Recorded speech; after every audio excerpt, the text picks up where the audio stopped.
नमस्कार। आप लोगों का स्वागत है हमारे YouTube चैनल पर। तो आइए आज हम लोग फिर से स्टार्ट करते हैं द्विघात समीकरण का जो कुछ शेष क्वेश्चन रह गया था उनको हम लोग आज क्लियर करेंगे। ठीक है, तो हम लोगों का क्वेश्चन है कि दो क्रमागत धनात्मक पूर्णांक ज्ञात करें जिनके वर्गों का योग 365 है। ठीक है, दो क्रमागत धनात्मक पूर्णांक, तो हम लोग मान लेते हैं यहाँ। देखिए इसका हम लोग हल करने जा रहे हैं, लिखेंगे माना। ठीक है, दो क्रमागत धनात्मक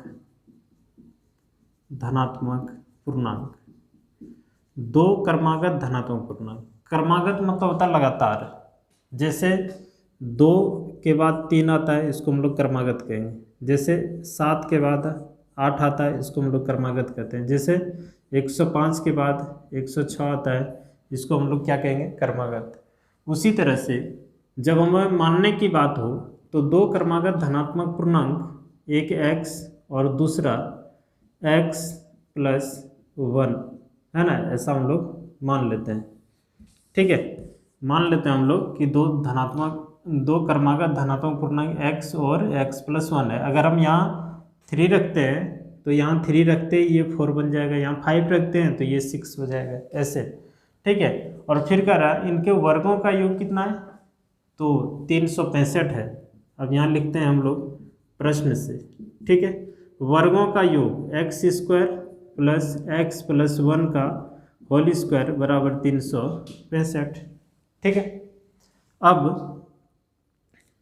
a प्लस बी का होल स्क्वायर में तोड़ दें, x² यहाँ हो जाएगा x² plus 2x plus 1 equal to, ठीक है, अब ये दोनों जुट जाएगा 2x² प्लस 2x और इसको इधर कर देंगे तो माइनस हो जाएगा ये, और एक के साथ अगर घट जाएगा तो ये हो जाएगा माइनस 364 बराबर 0। यहाँ से 2 कॉमन निकाल लेते हैं तो हो जाएगा x² plus x minus 2 common निकालना मतलब 2 से इसमें हम लोग भाग करेंगे तो 2 1 2, 8 दूना 16 है ना, और 2 दूना 4 बराबर 0। ये 2 इधर 0 में जाके गुना होगा तो 0, x² प्लस x माइनस 182 बराबर 0। अब इसका आप फैक्टराइज कर लीजिए, गुणनखंड निकाल लीजिए। यहाँ गुणनखंड विधि द्वारा इससे इसका मूल निकाल लेते हैं, x और x का मान यहाँ से।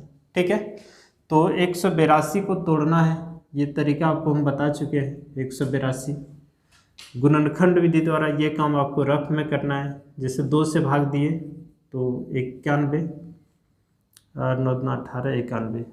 ठीक है, अब ये किससे जाएगा तो 7 से 13 बार में।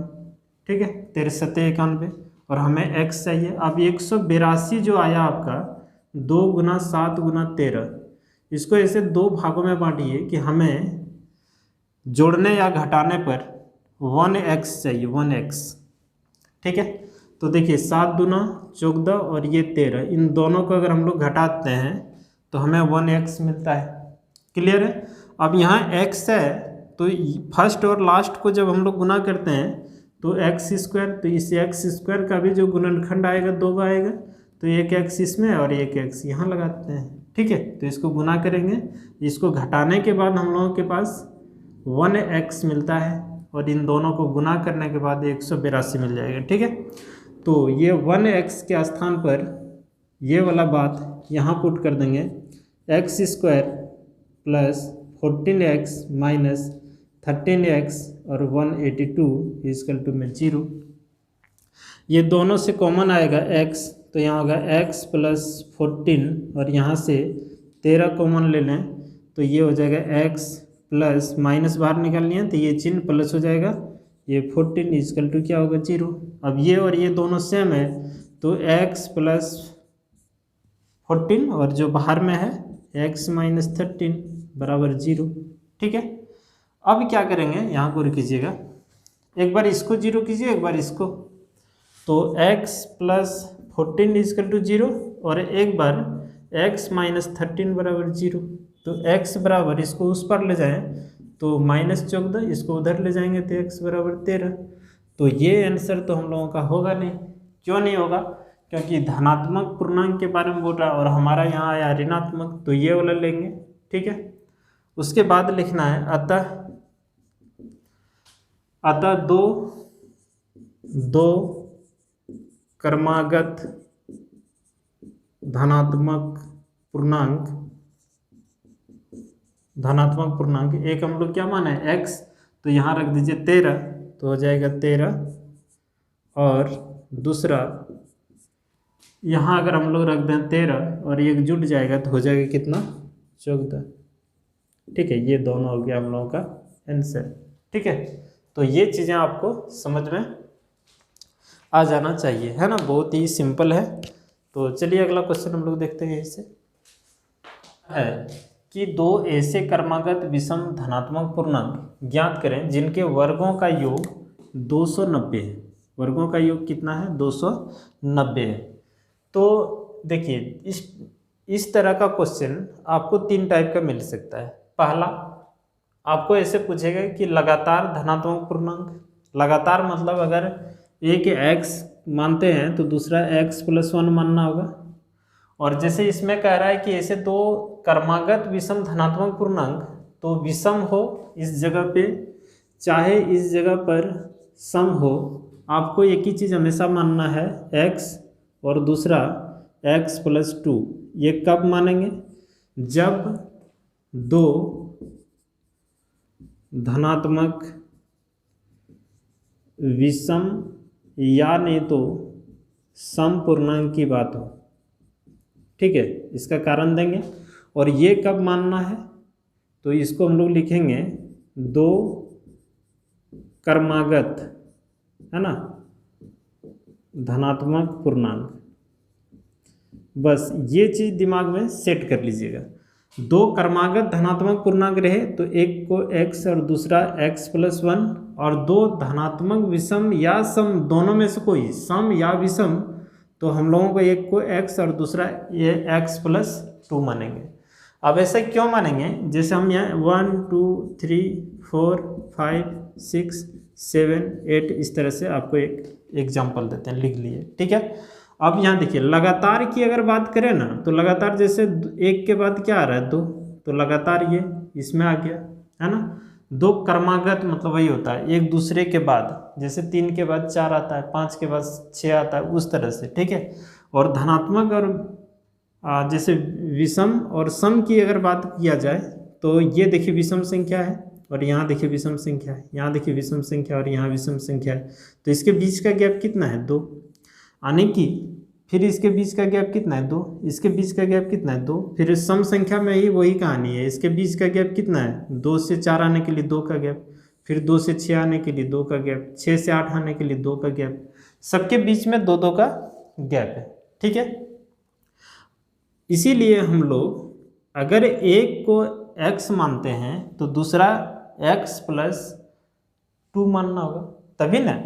जैसे मान लेते हैं कि इस जगह हमें नंबर पता नहीं है ना, इस जगह यहाँ हम 3 लिखे थे, इस जगह पे x अगर मानते हैं, तो अगर ये x हमारा विषम संख्या है, 1 मिनट के लिए सुनिएगा, तो अगला विषम संख्या कब मिलेगा, तो x+2 कर देंगे तो हमें ये जगह वाला मिल जाएगा। जैसे यहाँ 3 रख दीजिए, तो यहाँ 3 और जोड़ 2 करेंगे तो 5 मिल जाएगा। अगर यहाँ 7 रखते हैं तो यहाँ 7 जोड़ 2 9 मिल जाएगा। ऐसे ही सम संख्या रहे चाहे विषम संख्या, ये दोनों बातें याद रखिएगा। अगर दो धनात्मक देखिए, दो धनात्मक विषम या सम पूर्णांक की बात करें लगातार में, ठीक है, तो एक को x मानना है, दूसरा x+2 मानना, चाहे वो विषम पूछे चाहे वो सम पूछे। तो जैसे हम लोगों के यहाँ विषम पूछा है, अगर एग्जाम में आपको सम पूछे फिर भी आपको यही चीज़ मानना है। और अगर सम और विषम की बात नहीं किया जाए, लगातार की बात किया जाए, चाहे क्रमागत की बात किया जाए, तो एक को x और दूसरा x+1 मानेंगे। ठीक है, क्लियर बात हो रहा है। चलिए इसको हम लोग हल करते हैं। तो यहाँ हम लोग मान लेते हैं ऐसे, ठीक है, माना दो क्रमागत विषम पूर्णांक एक को x और दूसरे को x+2, है ना, ये चीज़ मानते हैं। एक को x मानते हैं और दूसरा x+2 मान लेते हैं। ठीक है, अब यहाँ प्रश्न में क्या कह रहा है, थोड़ा हम जगह बना के लिखते हैं, थोड़ा इधर, यहाँ इधर प्रश्न में क्या कह रहा है, गौर कीजिए, कह रहा है कि जिनके वर्गों का योग कितना है 290, वर्गों का योग, जैसे x का वर्ग प्लस x+2 का वर्ग, ये 290। अब यहाँ x का वर्ग ध्यान दीजिएगा प्लस a+b का होल स्क्वायर, तो x² प्लस 4x प्लस 4, इतना तो समझ में आप लोगों को आता होगा, इक्वल टू 290। ठीक है, अब यहाँ ये दोनों जुड़ जाएगा, 2x² प्लस 4x, और इसको इधर कर देंगे तो ये माइनस में इधर आ जाएगा और उसमें 4 घट जाएगा, यानी कि -286 बराबर 0। फिर यहाँ से हम लोग 2 कॉमन ले लेंगे, तो ये x² प्लस 2x और माइनस 2 से कॉमन लेना, मतलब 2 से इसमें भाग देंगे, तो 143 इक्वल टू 0। ये 2 0 में जाके गुना होगा, तो हमारे पास बचेगा x² plus 2x minus 143 equal to 0, 143। अब इसका फैक्टराइज नहीं हो पाएगा, तो हम लोग क्या करेंगे, यहाँ सूत्र विधि द्वारा ज्ञात करेंगे। ठीक है, तो a equal to 1, b equal to x के आगे जो है वो b, और c इक्वल टू 143। ठीक, ऐसे लिख लिए। यहाँ से d निकाल लीजिए, फार्मूला होता है b² माइनस 4ac, b का मान कितना 2, 2 का स्क्वायर, 4, a का मान कितना 1 और c का मान कितना -143। ठीक है, 2 का स्क्वायर 4 और माइनस माइनस प्लस, और इसको अगर गुना करें 4 तिया 12, 4 तिया 12 हो गया, 4 4 16, 1 17, है ना, 4 1 5, 572, और ये इसमें अगर जोड़ दिया जाए तो 576 हो जाएगा। अब यहाँ लिखते हैं d बराबर 576 आ गया। ये 0 नहीं आया, 0 से बड़ा आया, तो इसको हम लोग ऐसे लिख देंगे, और यहाँ लिख देंगे मूल वास्तविक, है ना, वास्तविक और असमान। मूल वास्तविक और कैसा होगा, असमान होगा। तब द्विघात सूत्र से, द्विघात सूत्र क्या कहता है कि x बराबर -b प्लस माइनस √d/2a, है ना। अब यहाँ देखिए b का मान कितना है, यहाँ देखिए 2, यहाँ लिख दीजिए 2, प्लस माइनस d का मान कितना है 576, और 2a, है ना, a का मान कितना 1 है, यहाँ रख देते हैं। तो x बराबर ये हो जाएगा -2 प्लस माइनस, इसका वर्गमूल कीजिएगा तो 24, और ये हो जाएगा 2। अब यहाँ देखिए x का 2 मान, एक प्लस में और एक माइनस में, है ना, तो एक बार प्लस वाला लिख लेते हैं और एक बार माइनस वाला, यानी तो आप इसको अलग अलग से लिख लीजिए, x इक्वल टू -2 -24/2, ये हो जाएगा आपका, ये घटा देंगे तो 22/2, और यहाँ -26/2, इसको कटा देंगे तो 13, इसको कटा देंगे तो 11, तो यहाँ x का मान आ गया हम लोगों का 11, और यहाँ x का मान आ गया -13। ठीक है, तो -13 हम लोगों का नहीं चलेगा। क्यों नहीं चलेगा, क्योंकि यहाँ कह रहा है क्या, धनात्मक पूर्णांक लेना है, तो ये ऋणात्मक आ गया, इसीलिए ये आंसर हम लोग नहीं लेंगे, हम लोगों का होगा क्या 11। लेकिन और एक आंसर होना चाहिए कि अब हम लोग यहाँ माने हैं कि 2 क्रमागत विषम पूर्णांक x और x+2 है, तो एक तो आ गया ना 11, और यही 11 यहाँ रख देंगे और जोड़ देंगे। ठीक है, तो 11 जोड़ 2 13, तो यहाँ लिख देंगे अतः 2, यही बात है ना, पूरा ये लाइन लिख देना है। अतः 2 क्रमागत विषम पूर्णांक, एक को x जो माने हैं, x कितना आया 11, यहाँ रख देते हैं, यहाँ 11, और दूसरा जो है यहाँ 11 अगर रख देंगे जोड़ 2 तो 11 2 कितना हो जाएगा 13, तो ये हो जाएगा आपका 13 है। ये आंसर पूरा कंप्लीट हुआ। एक समकोण त्रिभुज की ऊंचाई उसके आधार से 7 सेंटीमीटर कम है ना, ऊंचाई जो है आधार से 7 सेंटीमीटर कम है। यदि कर्ण 13 सेंटीमीटर का हो तो अन्य दो भुजाएं क्या होगा। तो देखिए यहाँ थोड़ा सा एक समकोण त्रिभुज बना लेते हैं, ठीक है। देखिए एक समकोण त्रिभुज की ऊंचाई उसके आधार से 7 सेंटीमीटर कम है। अन्य के अगर आधार x है तो ऊंचाई x - 7 होगा, ठीक है। थोड़ा बड़ा करके लिख देते हैं, x माइनस कितना होगा 7, और कर्ण यहाँ दे रखा है 13, तो ये हो गया कर्ण, ये समकोण हो गया, ठीक है। यही ना होता है, हम लोग यहाँ लिख देते हैं कि माना, ठीक है। यहाँ से हल करना स्टार्ट करते हैं। देखिए एक समकोण त्रिभुज की ऊंचाई उसके आधार से 7 सेंटीमीटर कम है, ऊंचाई जो है आधार से 7 सेंटीमीटर कम है। तो माना आधार, हम लोग आधार मान लेते हैं x सेंटीमीटर, और ऊंचाई हम लोग मान लेते हैं x - 7, और कर्ण आपको दे रखा है 13 सेंटीमीटर। तो पाइथागोरस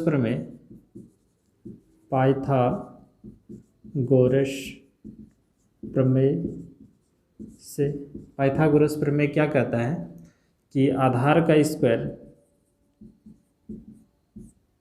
है ना, या लंब बोल सकते हैं, प्लस ऊंचाई यानी कि है ना, यही ना होता है लंब, आधार का स्क्वायर प्लस लंब बोलिए ऊंचाई बोलिए एक ही चीज़ है, इसका स्क्वायर बराबर कर्ण का स्क्वायर, ठीक है। ऐसे आधार कितना है x, तो x स्क्वायर, ऊंचाई कितना है तो x - 7 का स्क्वायर, और कर्ण कितना है 13 का स्क्वायर, लिख दिए।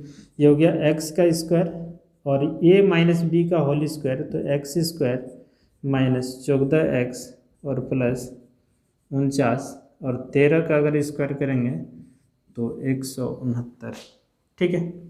ये दोनों जुड़ जाएगा 2x स्क्वायर - 14x, और इसको इधर ले आएंगे तो ये घट जाएगा, इधर आके है ना, इधर आएगा तो ये घट जाएगा। एक बार लिख देते हैं 169, इधर क्या बचेगा 0, ये 2x स्क्वायर 14x, ये 9 में 9 चला गया 0, और ये 120 बचेगा है ना, माइनस का 0।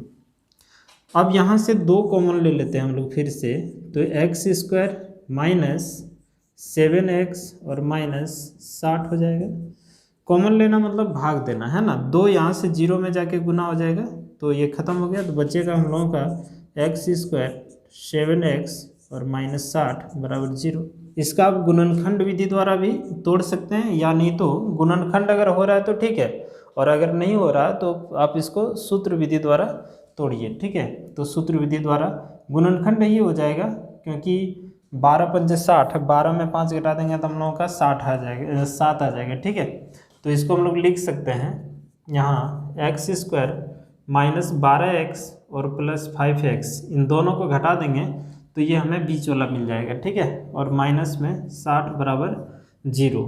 अब यहाँ गौर कीजिए, यहाँ ये दोनों में 2 का टर्म बना के यहाँ से कॉमन ले लेंगे x, तो यहाँ x - 12 और ये +5, तो यहाँ आ जाएगा x - 12 बराबर 0। ये और ये दोनों सेम है, इन दोनों में से एगो लिख लेते हैं x - 12, और ये बाहर वाला लिख लेते हैं x + 5 बराबर 0।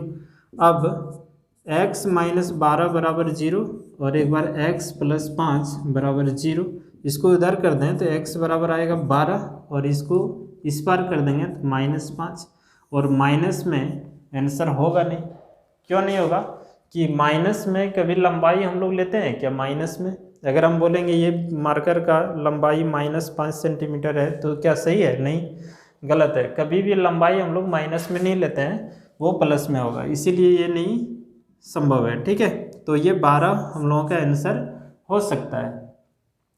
तो ये ऊंचाई हम लोग इतना ले रखे हैं और यहाँ कर्ण आपको पहले से ही दिया है। तो यहाँ हम लोगों के अगर अन्य दो भुजाएं हैं तो एक आधार और दूसरा ऊंचाई हम लोग माने हैं। तो आधार कितना आया 5 सेंटीमीटर, यहाँ लिख दीजिए अतः समकोण त्रिभुज की, है ना, आधार हम लोग x माने और x आया कितना 12 सेंटीमीटर, और यही समकोण त्रिभुज की ऊंचाई जो है ऊंचाई हम लोग माने x - 7, तो यहाँ 12 में से 7 घटा देंगे, दूसरा कितना आ जाएगा 5 सेंटीमीटर, और ये दोनों हम लोगों का आंसर होगा। ठीक है, तो एक बार इसको स्क्रीनशॉट आप लोग ले लीजिए और फिर हम लोग बढ़ते हैं अगला क्वेश्चन की ओर। कि 3 वर्ष पूर्व रहमान की आयु, है ना, का व्युत्क्रम और अब से 5 वर्ष पश्चात आयु के व्युत्क्रम का योग 1/3 है, उसकी वर्तमान आयु ज्ञात करें। तो वर्तमान आयु ज्ञात हम लोग करते हैं। ठीक है, यहाँ से हल स्टार्ट करते हैं। माना, ठीक है, माना रहमान का वर्तमान आयु, रहमान का वर्तमान आयु x वर्ष हम लोग मान लेते हैं। ठीक है, अगर रहमान का वर्तमान आयु x वर्ष है तो ये काम हम लोग कर लिए। 3 वर्ष पूर्व रहमान की आयु, तो 3 वर्ष पूर्व अगर देखिए पूर्व के तो हमें क्या करना है, वर्तमान उम्र में माइनस करना है। अगर किसी का उम्र अभी 10 वर्ष है तो 2 वर्ष पूर्व क्या होगा, 2 वर्ष पहले उसका उम्र क्या, तो 8 वर्ष। फिर कहेगा कि 10 वर्ष बाद क्या होगा, तो है ना, अगर अभी किसी का उम्र 10 वर्ष है तो 2 वर्ष बाद क्या होगा, तो जोड़ देते हैं ना, 12 वर्ष हो जाता है। तो बाद वाला में जोड़ते हैं और पूर्व और पहले अगर बोले तो उसमें हम लोग माइनस करते हैं। ठीक है, तो माना रहमान का वर्तमान आयु x वर्ष, यहाँ कह रहा है कि 3 वर्ष पूर्व रहमान की आयु, तो यहाँ लिख देंगे 3 वर्ष पूर्व रहमान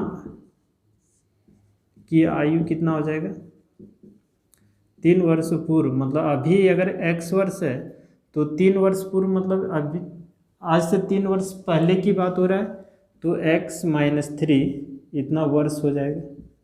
ठीक है, फिर यहाँ कह रहा है क्या कि अब से 5 वर्ष पश्चात मतलब बाद, है ना, आयु के व्युत्क्रम का योग, व्युत्क्रम अभी छोड़िए, 5 वर्ष पश्चात उम्र क्या होगा, यही रहमान का 5 वर्ष पश्चात आयु पूर्व, है ना, लिख ही देते हैं 5 वर्ष पश्चात मतलब बाद, रहमान की आयु हो जाएगा x + 5 वर्ष। ये बात समझ में आया। अगर रहमान का उम्र हम लोग अभी प्रेजेंट में x वर्ष हो रहा है तो 3 वर्ष पहले तो x में से 3 घटा देंगे और 3 वर्ष बाद मतलब x में से 5 जोड़ देंगे, है ना। 5 वर्ष पश्चात कह रहा है मतलब x, अभी अगर x है तो 5 वर्ष पश्चात 5 साल बढ़ जाएगा उसका उम्र, ये हो जाएगा। अब यहाँ प्रश्न में क्या कह रहा है, हम लोग लिखते हैं प्रश्न से।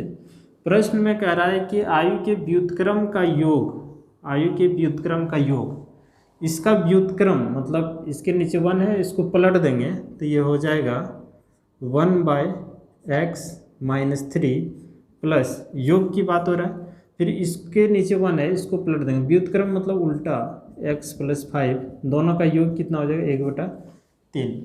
ठीक है, एलसीएम ले लेते हैं हम लोग यहाँ से।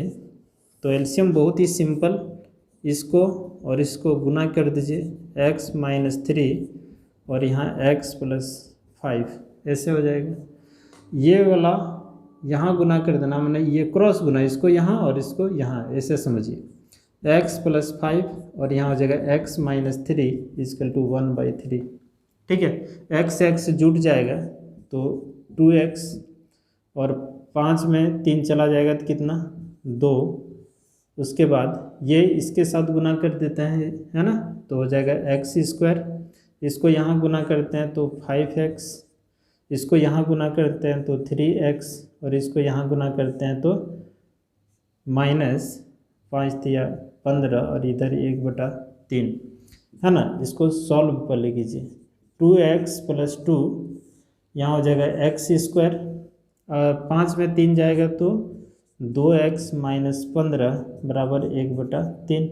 क्रॉस गुना, ये इसके साथ गुना हो जाएगा और ये यहाँ आ जाएगा। तो देखिए इसको यहाँ गुना करेंगे 3 दूना 6 और ये यहाँ गुना करेंगे तो 6 हो जाएगा।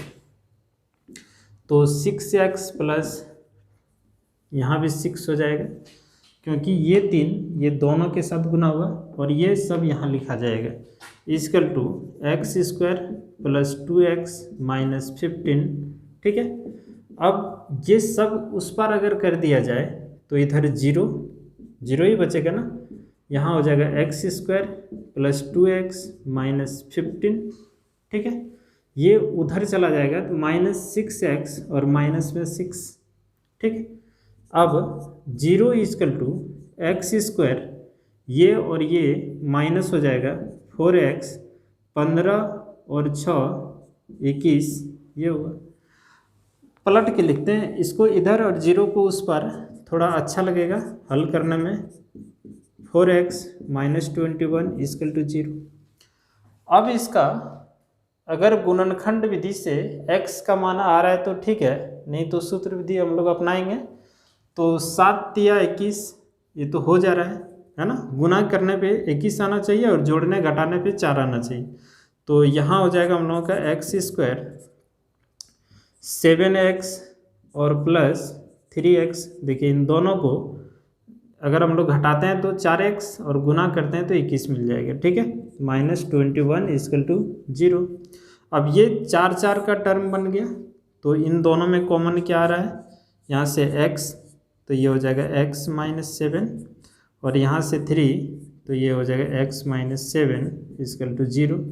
ये और ये दोनों सेम है तो यहाँ हो जाएगा x - 7 और ये x + 3 = 0। अब एक बार इसको 0 करते हैं, x - 7 = 0 और एक बार x + 3 = 0। तो x बराबर यहाँ हो जाएगा 7, ये x का मान हो गया 7 और इधर आ गया x का मान -3 और -3 आंसर नहीं होगा, क्योंकि किसी का उम्र माइनस में नहीं कभी आता है, वो जब भी आएगा किस में आएगा, प्लस में। इसीलिए माइनस का आंसर नहीं होगा, जब ये होगा 7। ठीक है। तो ये हम लोगों का हुआ आंसर, इतना वर्ष, ईयर। ठीक है। तो आप फाइनली कैसे लिखेंगे इसको, तो यहाँ हमारे पास जगह नहीं है, यहीं कर देते हैं। अतः माना की जगह हम लोग यहाँ लिख देंगे अतः, है ना। ये नीचे लिखना, ये बात हमें यहाँ लिखना होगा, तो यहाँ जगह नहीं था इसीलिए। अतः रहमान का वर्तमान आयु यहाँ हो जाएगा कितना, 7 वर्ष। ठीक है। ये लाइन आपको नीचे लिखना था। ठीक है। बात समझ में आ गया पूरा कंप्लीट। तो चलिए हम लोग अगले क्वेश्चन की ओर बात करते हैं। और फिलहाल एक बात आप लोगों से हम बोलना चाह रहे हैं कि इस वर्ष से आप लोग पॉलिटेक्निक के लिए पूरा कंप्लीट तैयार रहिएगा, क्योंकि इस बार से हम आप लोगों को फुल यूट्यूब के माध्यम से पॉलिटेक्निक का कोर्स कराएंगे। ठीक है। और एकदम पूरे ट्रिकी, ये नहीं कि लॉन्ग यही क्वेश्चन आपको ट्रिक में पढ़ाएंगे वहाँ। ठीक है। ताकि क्वेश्चन आप लोगों से बन पाएगा। ठीक है। तो इसके लिए आप लोग अपने साथी लोगों को भी जोड़ के रखिएगा, ताकि बच्चे इकट्ठा रहेंगे तो हमें पढ़ाने में भी थोड़ा मन लगेगा। ठीक है। तो आइए हम लोग इसी बात पे अगला क्वेश्चन के ऊपर चर्चा करते हैं। हम लोगों का एक रेलगाड़ी एक समान चाल से 360 किलोमीटर की दूरी तय करती है ना। यदि यह चाल 5 किलोमीटर प्रति घंटा अधिक होती तो वह उसी यात्रा में 1 घंटा कम समय लेती। रेलगाड़ी की चाल ज्ञात करें। हमें यहाँ कुल दूरी दे रखा है ना। इसका अगर हम लोग हल करें तो देखिए यहाँ कुल दूरी दिया हुआ है, टोटल कुल दूरी कितना है, 360 किलोमीटर। ठीक है। और हमें चाल पता नहीं है रेलगाड़ी का, तो मान लेते हैं कि माना रेल गाड़ी की चाल, ठीक है, रेलगाड़ी की चाल x किलोमीटर प्रति घंटा, ऐसा हम लोग मान लिए। तब जब x किलोमीटर प्रति घंटा चाल था, उस समय रेलगाड़ी की चाल क्या होगा, ठीक है। तो चाल हम लोग x किलोमीटर मान लिए, तो समय कितना लग रहा है, तो ये समय हुआ हम लोगों का, समय बराबर होता है फार्मूला दूरी बटे चाल। अब यहाँ देखिए दूरी बटे चाल, दूरी कितना 360 और चाल कितना x, तो इतना घंटा का समय लगता है ना, ऐसा हम लोग मान लिए। ये कब समय लग रहा था, तो प्रारंभ में मतलब जब x किलोमीटर गाड़ी की रफ्तार था उस समय ये समय लग रहा था। ठीक है। अब यहाँ क्या बात हो रहा है, कह रहा है क्या कि यदि वह 5 किलोमीटर अधिक होता, रेलगाड़ी की चाल को अगर स्पीड कर दिया जाए, है ना। अब यहाँ बात हो रहा है कि अब रेल गाड़ी की चाल, यदि यहाँ ऐसे लिख देते हैं हम लोग, यदि 5 किलोमीटर प्रति घंटा रेल गाड़ी की, है ना, की चाल अधिक होने पर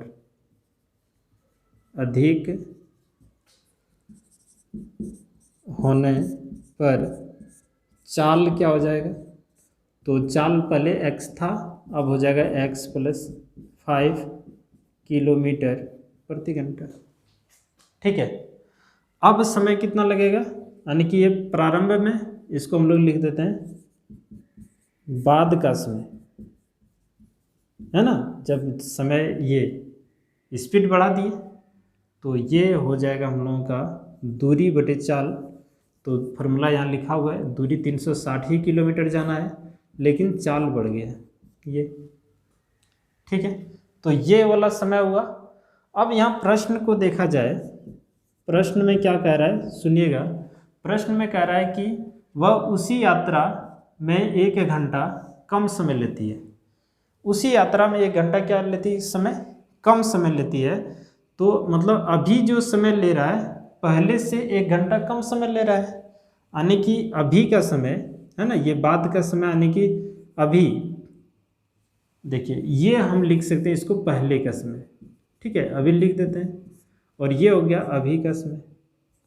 ऐसे याद रखने के लिए लिख देते हैं, कोई ज़रूरी नहीं है इसको हमें ऐसे लिखें, आपके मन में हो रहा है जैसे आप T1 है ना T2 ऐसे भी मान के लिख सकते हैं। तो ये हम लोगों का पहले का समय और ये अभी का समय। तो यहाँ लिखते हैं अभी का समय। अभी का मतलब कब, जब 5 किलोमीटर गाड़ी की रफ्तार बढ़ा दिए तब का समय, और यहाँ लिखते हैं पहले का समय। तो ये पहले का समय हो गया।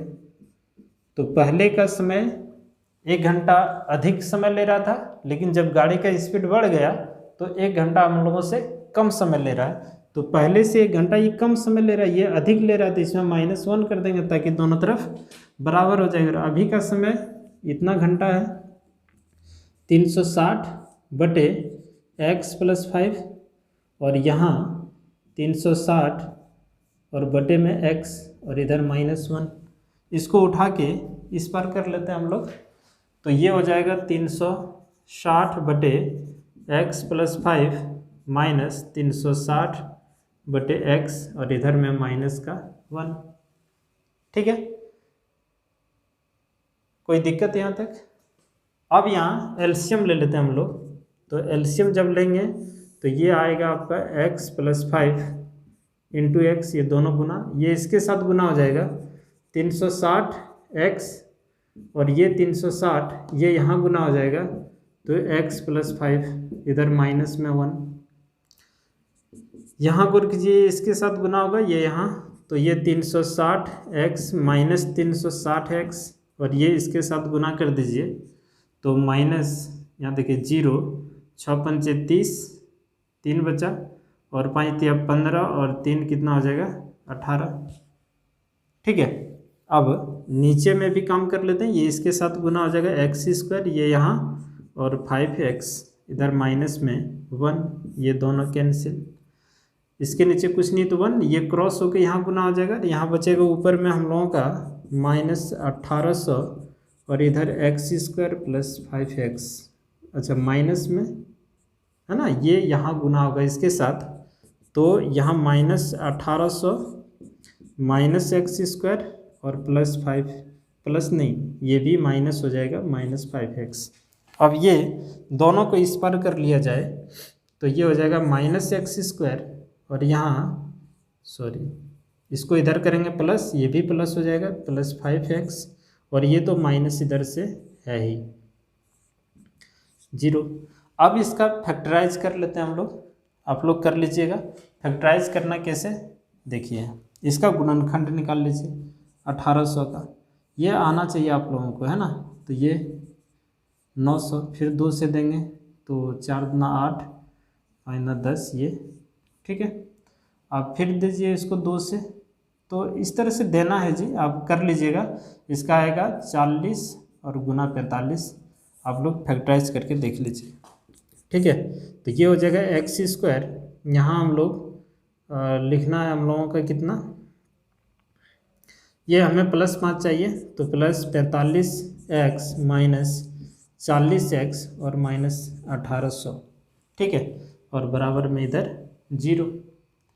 तो अब हमारे पास जगह नहीं है, जगह थोड़ा सा निकालते हैं इधर क्वेश्चन, इसको मिटा के एक बार आप लोग यहाँ तक स्क्रीनशॉट ले लीजिए ताकि बनाने में सुविधा हो। हमें इतना सा मिटाते हैं, ठीक है।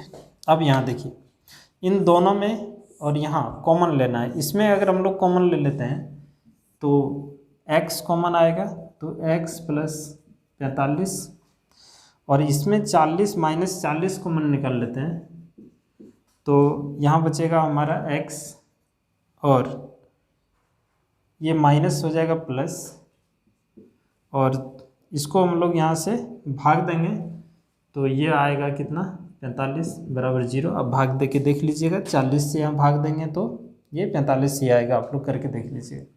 अब ये और ये दोनों सेम है तो x + 45 और ये दोनों x - 40 बराबर 0। अब एक बार इसको 0 एक बार इसको 0 करते हैं तो x + 45 = 0 और एक बार x - 40 = 0। तो x बराबर 45 - 45 हो जाएगा, ठीक है, और यहाँ x बराबर हो जाएगा 40, ये उधर जाएगा प्लस में। तो रेलगाड़ी की चाल माइनस में नहीं हो सकता है, इसीलिए x का मान -45 नहीं होगा, हम लोगों का होगा x का मान 40 किलोमीटर प्रति घंटा। और यहाँ क्वेश्चन हम लोगों से पूछ रहा है कि रेलगाड़ी की चाल ज्ञात करें, तो रेलगाड़ी की चाल हो गया इतना, तो यहाँ लिख देंगे हम लोग फाइनल कि अतः रेलगाड़ी की चाल, अतः रेलगाड़ी की चाल बराबर 40 किलोमीटर प्रति घंटा, ये ठीक है। एक बार देख लीजिए कि एक आयताकार खेत का विकर्ण उसकी छोटी भुजा से 60 मीटर अधिक लंबा है। यदि बड़ी भुजा छोटी भुजा से 30 मीटर अधिक हो तो खेत की भुजाएं ज्ञात करें। मान लेते हैं एक आयताकार खेत आपका इस तरह का है, ठीक है, ये आयताकार खेत है। अब यहाँ ये सबसे लंबी भुजा हो गया और ये छोटी भुजा को अगर हम लोग x मीटर मान लेते हैं तो ये हो जाएगा x + 30 मीटर, क्योंकि क्वेश्चन में कह रहा है कि यहाँ देखिए बड़ी भुजा छोटी भुजा से 30 मीटर अधिक हो तो अधिक है, और विकर्ण छोटी भुजा से 60 अधिक है, देखिए है ना। आयताकार खेत का विकर्ण उसकी छोटी भुजा से 60 मीटर अधिक है, तो छोटी भुजा ये हुआ, ठीक है, और इससे ये 60 अधिक है तो x + 60 मीटर हो जाएगा, ठीक है, x + 60 मीटर हो जाएगा। क्लियर है। तब हम लोग यहाँ लिखना स्टार्ट करते हैं कि माना छोटी भुजा है ना, आयताकार खेत की छोटी भुजा, आयताकार खेत की छोटी भुजा कितना हो गया x मीटर, है ना, यानी ये छोटी भुजा हो गया। तब बड़ी भुजा कितना हो जाएगा तो x + 30 मीटर हो जाएगा, और विकर्ण कितना हो जाएगा तो विकर्ण हो जाएगा x + 60 मीटर। ठीक है, अब यहाँ से हम लोग आयत का प्रत्येक कोण 90 डिग्री करके होता है, ये सबको पता है। तो ये एक समकोण त्रिभुज बना, तो ये आपका कर्ण हो गया, है ना। अगर ये x + 30 है तो नीचे भी हम लोगों का x + 30 ही होगा। तो ये आधार का काम करेगा, बेस, और ये लंब का काम करेगा, परपेंडिकुलर, और ये हो गया कर्ण। तो यहाँ लिखेंगे पाइथागोरस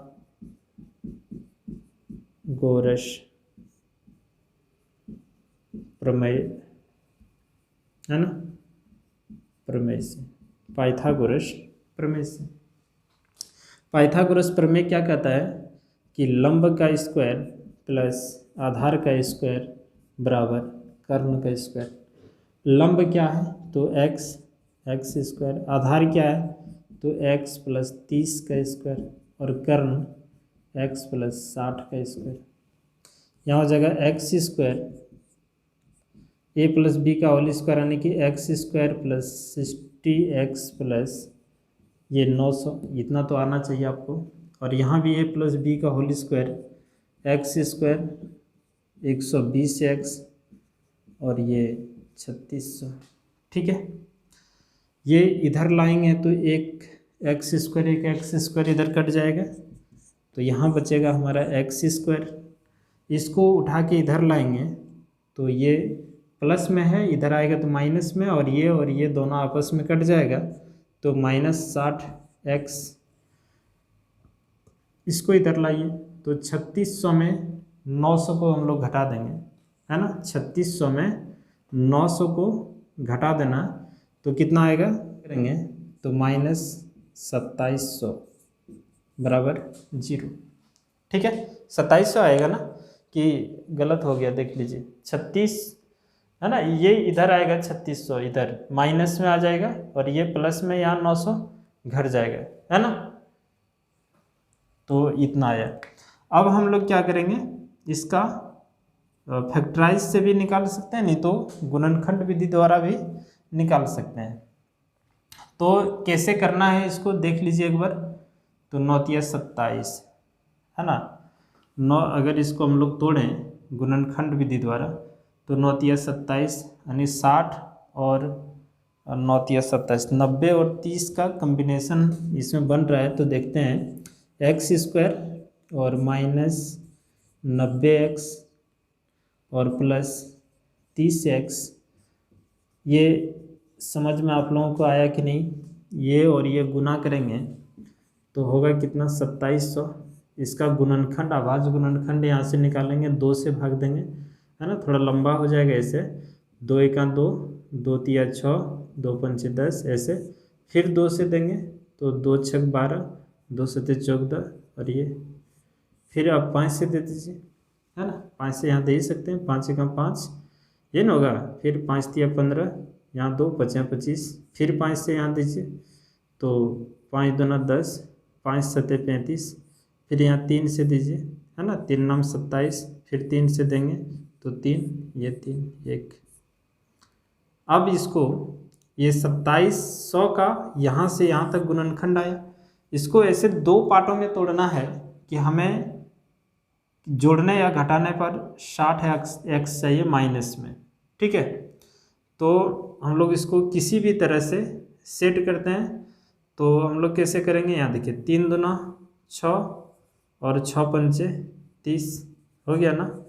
और फिर यहाँ देखिए 5 दूना 10 और 3 तिया 9, तो हो गया 90, और 90 में 30 को घटा देंगे तो हमें ये बीच वाला मिल जाएगा कितना 60। तो यही किए, यहाँ से कॉमन ले लेते हैं हम लोग x, तो ये हो जाएगा x - 90, है ना। और यहाँ से अगर हम लोग 30 कॉमन ले लेते हैं तो x - 30 से इसमें भाग देंगे, 0 से 0 कटेगा, और 9 × 3 = 27। ठीक है, ये अब ये और ये दोनों कॉमन आएगा, और ये जो बाहर में है वो बचेगा हमारे पास। तो यहाँ देखते हैं हम लोग, इन दोनों में से वो लिखना है x - 90, और दूसरा ये जो बाहर में बच गया x + 30 बराबर का 0। अब यहाँ देखिए x - 90 बराबर 0, और x प्लस 30 बराबर 0। यहाँ गौर कीजिएगा x बराबर 90 हो गया, इसको इधर कर दिए, और यहाँ x बराबर -30 हो गया। और खेत की भुजा की लंबाई कभी माइनस में नहीं होता है, इसीलिए माइनस नहीं लेना है, हमें इतना मीटर मिलेगा। छोटी भुजा इतना आ गया है ना, तो यहाँ लिखेंगे अतः आयताकार